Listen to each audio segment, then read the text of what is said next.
We are live. So starting.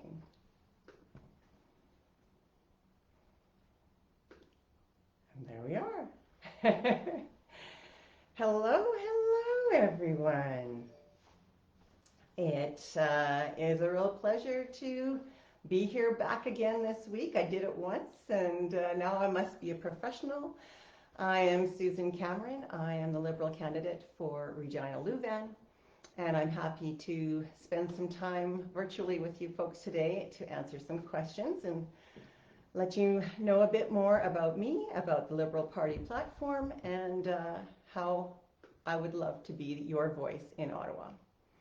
I am coming to you from my home in Regina, and my home is also Treaty 4 territory, traditional lands of the Cree, Saulteaux, and Ojibwe peoples, as well as the Dakota, Nakota, and Lakota First Nations, and the traditional homeland of the Métis people. I acknowledge the harms that have been and continue to be suffered by many in those communities, and I commit to walking the path of reconciliation beside you. So, yeah, what's been going on in my life since I last talked to you folks? I've been learning a lot, had some really great conversations with people. There's been a lot of gifts of feedback offered back to me. Really exciting this morning was the Prime Minister and Deputy Prime Minister announcing the Liberal platform. So I've tried to digest some of those pieces quickly as we've been running around today, both visiting a seniors home this morning and heading out to the Regina Farmers Market as well. And in between, been trying to figure out and really digest these delicious morsels in the platform. So maybe you also followed that this morning. It was carried live, and perhaps you've got some questions around it. I digested 5 big pieces. And the first piece on that was that we need to finish the fight against COVID. Job number 1 of the federal government, of a Liberal federal government, is to keep Canadians safe so that we can then go on and accomplish all these great things. And a big piece of that, the main piece of that, the best piece of that is vaccines. And you've lived that with me this past week as businesses, organizations have had to make their own decisions here in Saskatchewan about proof of vaccines. And that's been really difficult. The City of Regina just very recently announced that you will have to show proof of vaccine to access their facilities. Masking is also coming back. Really difficult decisions, great leadership from the city. The Saskatchewan Roughriders also announced that starting September 17th, we will need to show proof of vaccination or a negative test in order to participate in the wonders of Mosaic Stadium. As a long-time season ticket holder, I am very pleased to hear that. My husband and I really went back and forth this summer over whether or not we would buy our season tickets again. It was a difficult decision. And we haven't been to a game yet. We just haven't felt it was the responsible thing to do. When the announcement came out, I was really excited, thinking that it would be somehow able to be implemented for the Labor Day game. I realized that they're going to need some more time to get to the point, or get to the point where they can really fully implement it, which is disappointing and maybe would have been easier had the provincial government shown leadership earlier on and made this an easier decision for organizations like the Roughriders, for municipalities. I'm very disappointed that our provincial government has not shown leadership. They were elected to be strong, and we're not seeing that. Strong leaders make hard, decisive decisions. And I'm disappointed that we're not seeing that from our provincial government. I'm curious whether you feel the same. Other things that happened this week, let's see. There were some announcements around long-term care. Like I said this morning, I had the really nice opportunity to spend some time with the folks at Wintergreen. I was invited in to a coffee party without coffee. So it was really a chance to have a nice chat. And long-term care clearly is on their minds, and improvements to the situation. Clearly, the COVID-19 crisis was felt deeply by everyone that I was speaking to that day, today. And it is welcomed that the federal government, the Liberal government, will implement national standards for long-term care. And they were also pleased to hear that the workers who take such good care of them every day, and I saw evidence of that this morning, that these workers will be better paid, that there's federal funding that will be put in place to ensure that long-term care workers, our personal care workers, will have better wages, better working conditions, and that there is plans to train more of them as well. And we have, I think, a first question or a first comment. As someone who worked in the agriculture support sector and also a school teacher, can you talk about what a difference having a national school nutritious meal program will do for food insecure children in Canada? I believe that for many of us, COVID-19 opened our eyes on all kinds of gaps that exist in Canadian society. And one that shocked many was how many children were depending on their schools to be fed. And when those schools closed, the children were hungry. And there were charities, nonprofits, school teachers, principals who stepped into the gap to fill it in a crisis. But clearly we saw that that is not a long-term solution. Canada needs to step up to the plate. We need to know that all children in Canada have access to nutritious and accessible food. Working in the agriculture industry, yes, but in particular at FCC, I worked in the community investment team, and food insecurity as a United Nations goal is a passion of mine and part of FCC's mandate. And we were able to see clearly that there are gaps, and as a society, we can expect more from ourselves. There are many children in Regina Lewvan, who don't live within close distance of a grocery store. And so it's not just calories that kids need to consume, it's also the nutritious factor, and also that it be fresh food that's available, and a diversity of food. I had the great pleasure of meeting with Sandy Wonkel in the North Central Family Center. She was directly involved in the efforts to keep feeding children through COVID-19. And she also shared with me some of her really great donors, several of whom are in the East Indian community, and who made sure that those deliveries of food to families, because that's what they ended up doing. Instead of, if the kids weren't coming to the schools, they had to deliver the food to the families. They made sure that that food that was going out was appropriate for the families receiving it, that it was something that that they ate on a regular basis, they would have eaten on a regular basis. So it's important to have nutritional and ethnically diverse foods for everyone in Canada. Susan, the answer is it's a game changer for children if we can have a nutritious meal program in schools. Short answer. You're not going to get a short answer from me on this. All right. I see we have another question here. Do you think frontline workers should be mandated to have vaccines? It is already happening.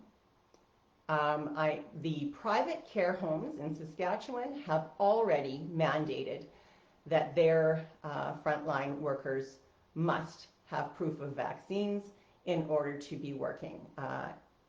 So again, this is private ownership showing leadership that again is lacking at the provincial level. I do think that frontline workers should be showing vaccine proof. These are not my words, but I really enjoyed this take. On the doorstep, a gentleman shared with me that he believes that the vast majority of Canadians, adults, we have privileges. We have privileges. But our most elderly and our youngest, both groups who are the most vulnerable, they have rights. And they have the right to be protected by the rest of us. So this also includes, I believe, that hospital workers, people who are in contact with the most vulnerable in our society should be vaccinated. It is the best way out of this. Our vaccines are safe and effective. If we want our businesses to stay open, if we want our ICUs to have space for us when any of us need them, and if we want to protect our children, we must encourage every eligible person to be vaccinated as quickly as possible. This is essential. This is our way out. Hello, Liam Roche says, hello, hey, hi, Susan. I'm wondering if you can tell me what's your favorite part of the Liberal platform today? Oh, what a good question. Can I give you two? The first one is just really identifying that the most important piece is finishing the fight against COVID. I really was very pleased to see that this was identified as a necessary first job. We must take care of Canadians. We must have healthy people before we can move into having a healthy economy. And so I was very pleased to see that clearly stated, clearly at the front. In addition, as a teacher and a mother, I am and remain passionate about the importance of having a national, accessible, affordable, inclusive, and high-quality childcare system. I see it that it is a win for children, it's a win for families, it's a win for women in particular, and it's a win for our economy. It just is an essential piece of us moving forward. Everyone. It will touch folks of all backgrounds as well. We are 30 years behind, and this makes this election just so important, so crucial, because if the Liberals do not win nationally, these agreements that have been signed between 8 different provinces and territories and the federal government, they will not be honored by the Conservative government. That's already been said. And the Conservative government, who preaches that they are the party of jobs, cannot see that having this national childcare program is an essential piece of jobs and economy, and getting people like me contributing fully to our society. And it's not just me, clearly. It's women and parents of all backgrounds. I believe passionately in that piece. I never would have dreamt when Deputy Prime Minister and Finance Minister Chrystia Freeland unveiled this in the April budget that they would have been able to roll up their sleeves and talk with all these premiers across the country and get those deals signed in a matter of months. I am so impressed and inspired to be part of that team. So there you go. So there's two.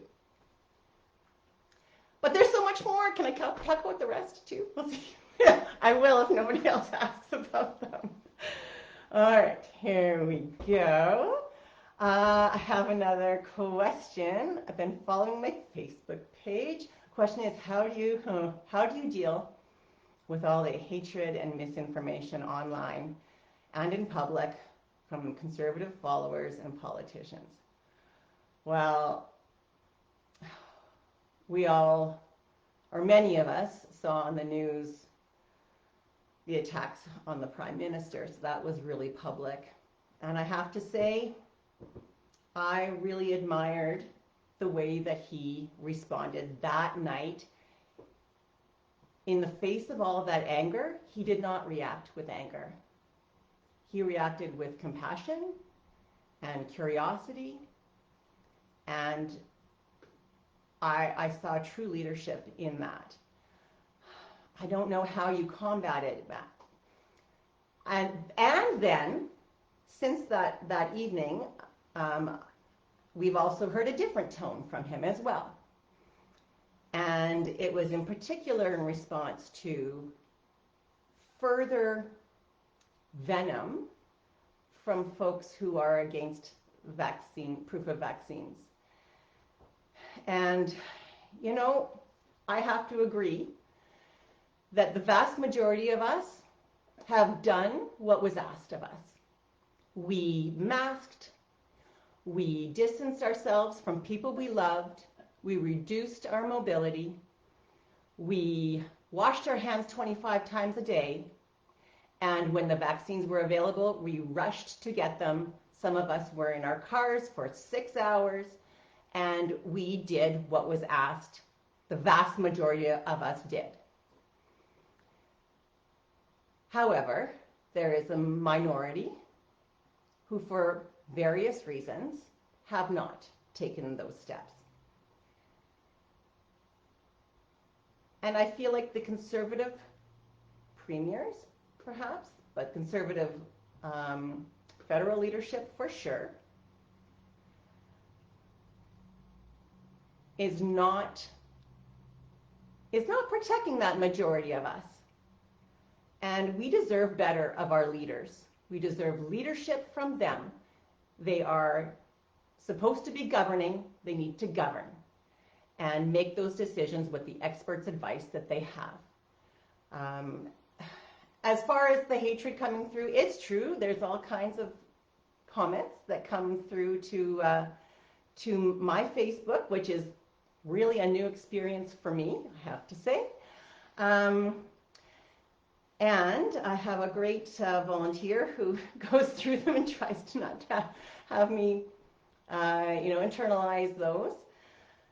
And I also want to come from this from a place of curiosity. As a teacher, coming into a classroom with a group of kids, I was not always privy to what was going on for them at home or what they had lived before they came to my classroom.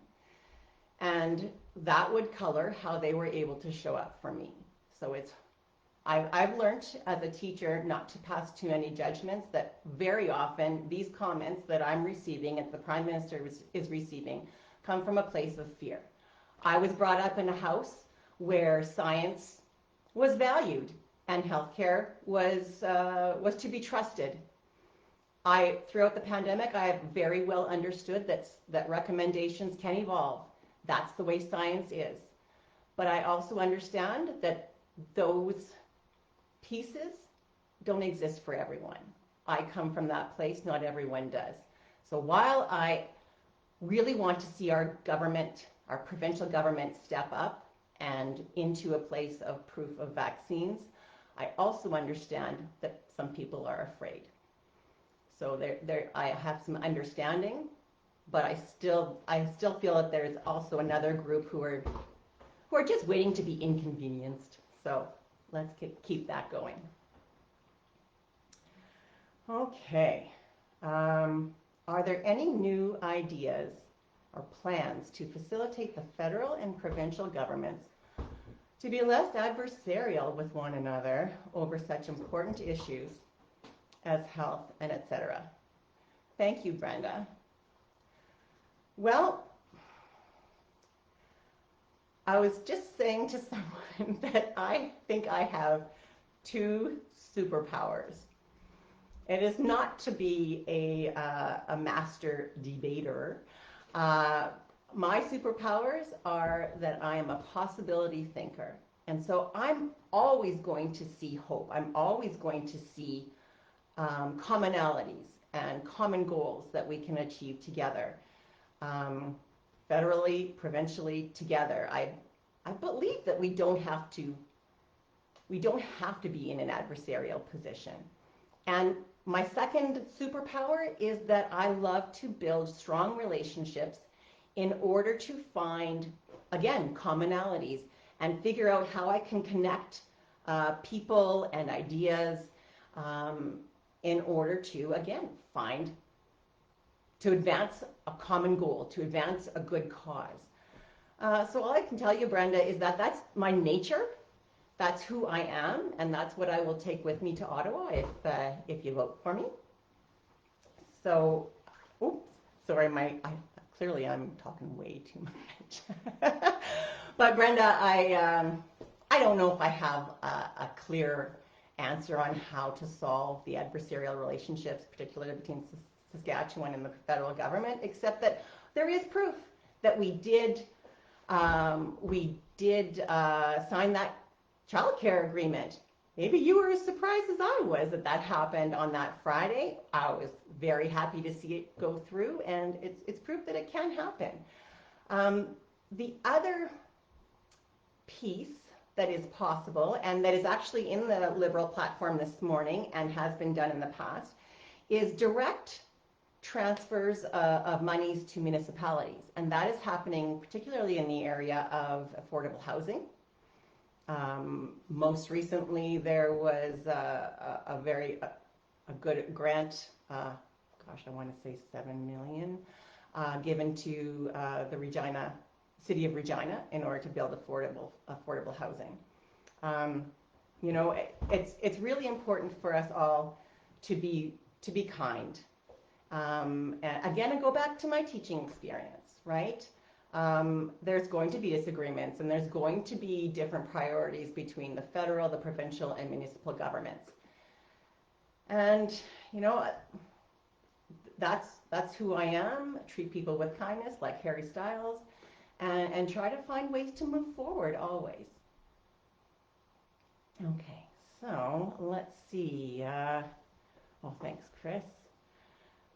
Can you talk a bit about the Liberal platform item about making it easier for young people to buy their first home?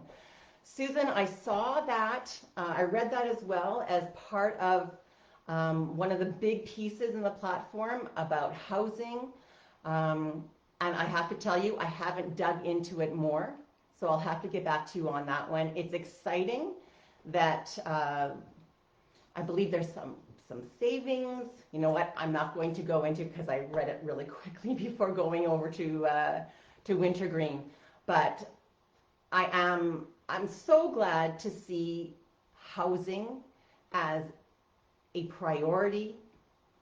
My own kids are 20 and 23, and we certainly want to see that generation set down some really great roots here in Regina Lewvan and contribute in the best way possible. And we don't want it to be, we don't want their housing to put them at risk for going somewhere else or for impeding their progress. Okay, Javen says thanks for the land acknowledgement. You're welcome, and feedback on that is always welcome. What are you currently doing to work on the path of reconciliation? And do you have any passions that you've shared with Indigenous leaders and yourself? Thank you so much, Javen. I guess, the story of my path up the mountain of reconciliation, as it's been set out clearly for me to climb, is, really goes back. I feel like I've been aware and listening to truths for a long time. In 1988, I remember the minister in my church, the United Church, standing up in front of us and reading a letter of apology to Indigenous peoples who had been harmed because of the United Church's involvement in the Indian residential schools. And I also remember the importance in our congregation of raising funds, and I sing in the choir, so we put on concerts and raised funds for the healing fund that paid our reparations. So I've always been aware. And certainly, like many of you, this past period of time, as there's been confirmation, that sonar confirmation of the graves around the schools has really, I've felt so much sympathy for the survivors who've had to relive all of that. I've also been really fortunate in this new role as a candidate that I've been able to reach out to a few chiefs in the area around Regina and had some beautiful conversations. Chief Delorme lent me some time as he was picking up his boy from daycare, and really shared with me some ways that as an MP I could stand beside him as a rights holder and listen and know that I could help advance the lives of his people. I also got a chance to speak with Chief Lynn Akus of Zagame this week, who shared with me particularly her concerns around missing and murdered Indigenous women and girls and Two-Spirit peoples. It's a dossier that I'm less familiar with, and I really appreciated her sharing with me. With both chiefs, we were able to find some really interesting common ground around agriculture. So Chief Delorme shared with me about how his nation, First Nation, is reclaiming agriculture and farming, and we had some great discussions around that. And Chief Akus also shared with me about the bison that they are raising and how they would like to advance into value-added pieces. And so, of course, I went back into my old job background and thought, okay, how can I think you guys could use FCC. So I was trying to figure out how to connect them. Again, I love to connect people, how to connect them back to FCC so that they could access the programs and loans that maybe were missing for them. So yeah, get excited about that. And the whole area around food sovereignty is really important. As I've stated, food insecurity is a passion of mine, and that really relates to First Nations as well, and agriculture and what can be done there. And as a past language leader, Chief Delorme and I had a really nice talk about rejuvenating culture and reawakening the languages that were sleeping. It's just such a poetic way to say it, that some of the languages in Treaty 4 that were forbidden at Indian residential schools were then sleeping within a lot of people. And through the Indigenous Languages Act 2019, there are funds available to reawaken these sleeping languages. And Chief Delorme shared with me that they've gone from 2 to 20 fluent speakers on their reserve in the past 2 years. That's amazing, and I just think it's a wonderful thing. So, Javen, I've been walking the path of reconciliation, and those past 2 weeks I've been running.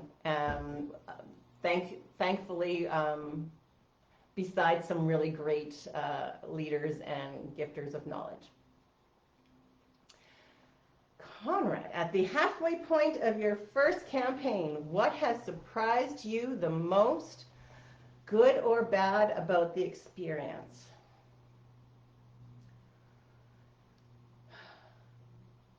Good. In some ways, this has felt like, the closest thing that I can compare this to is my wedding day 26 years ago to my fabulous husband, who's still beside me. When I got to the back of the church, and whatever song I had chosen to walk down the aisle to, everyone stood up and turned towards me, and the love that I felt was overwhelming. And honestly, I have felt that same love. I have felt that same support from people in my church community, my family, and my water polo family, and people that I've worked with. It's overwhelming, the people who've showed up, stood up, and who are helping me through this wonderful challenge. So that's the good. The good's going to make me cry. The bad, well, actually, before the bad, I'm going to say the funny. The funny is that a few months before taking on this wonderful challenge, I had dental surgery. And I'm going to share this with you guys because, this is the real. And the truth is, I've got a fake tooth that I'm terrified that someday I'm going to go on an interview or find myself campaigning door to door, and I'm going to have my fake tooth out. My dentist assures me that I'm going to have a permanent one put in, but after the healing is done. But yeah, one of those is fake, and I'm not going to tell you which one unless it has to happen. So that's the bad that I'm constantly worried about. And the bad. The bad, I guess, has been some of the comments, but quite honestly, they don't measure up to the good. The bad, really hasn't felt personal, whether that's because the wonderful volunteers around me have shielded me from that, or whether really it's again coming from a place of fear for others. So thanks for the question, Conrad, and you're going to make me cry. Already made me cry. All right. Oh, look, my husband put up a face with hearts when I talked about getting married to him. Isn't that nice? So, you know what? Okay. I've been told I'm going to wrap it up, but I want to mention one more piece. I was asked about, in the Liberal platform, what was most exciting, and I want to mention the climate change piece. That is in there, climate change, and how I am really happy to see Saskatchewan is named in there. Saskatchewan, Alberta, and Newfoundland are identified as needing additional supports. And there is, I'm going to say 2 billion. Yes, 2 billion. I got the number right. 2 billion that is allocated to the Futures Fund. And this is about the just transition to the green economy jobs. It's been really identified by the Liberal platform that Saskatchewan is going to need help, and it's coming. The $2 billion will be spent in collaboration with educational institutions, unions, Indigenous peoples, all kinds of third parties who can help retrain and identify who needs to be retrained in order for our economy to be even better out the other side. There's costing and there's proofs in the Liberal platform that don't exist in the other two parties' platforms, and shows that in Saskatchewan, we can come out the other side stronger with these jobs than going in.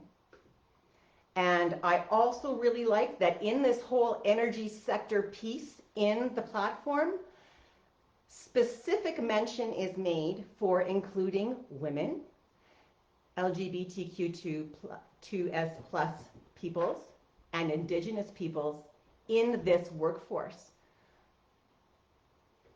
I have to say I didn't anticipate that, or I didn't see that need, and I'm thrilled to be surprised by it.